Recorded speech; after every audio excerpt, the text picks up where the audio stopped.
Shalom, bien-aimés frères et sœurs.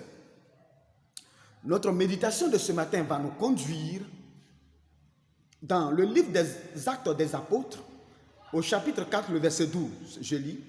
« Il n'y a de salut en aucun autre, car il n'y a sous le ciel aucun autre nom qui a été donné parmi les hommes par lequel nous devions être sauvés. » Alors, nous parlons donc ce jour du salut. La question du salut. Bien-aimés frères et sœurs, sachez que tout le monde est conscient qu'il existe au sein des hommes le péché, ou que tout le monde sait que l'homme a péché, que l'homme, n'est-ce pas, s'est rendu coupable à l'égard d'un être qu'il appelle Dieu et qui l'a créé. Par conséquent, l'homme sait qu'il existe un enfer. L'homme sait qu'il existe un paradis.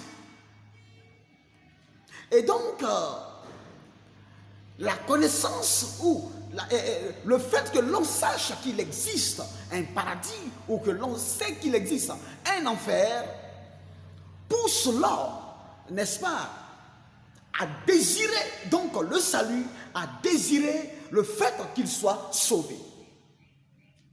Ainsi, la question du salut est fondamentale et tout le monde y aspire.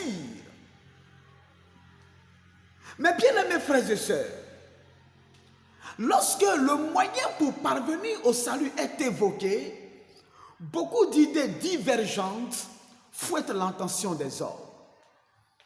Certains stipulent, par exemple, que l'homme peut être sauvé, n'est-ce pas, par des humains qui ont existé à un moment donné de l'histoire de l'humanité, mais qui sont passés et comme ces grands hommes que l'humanité a connus, comme Bouddha, comme Mahomet, comme, n'est-ce pas, Maillet et bien d'autres.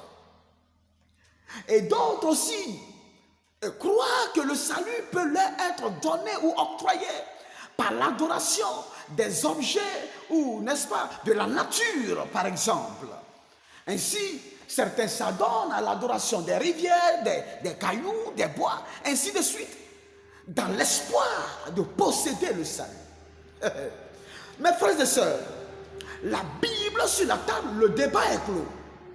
Car la Bible indique que le salut ne peut être donné par Mahomet, le salut ne peut être donné par Maillet, par une rivière, par un caillou.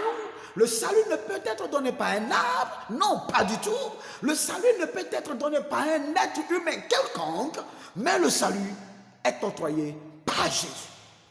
Alléluia. Expliquons.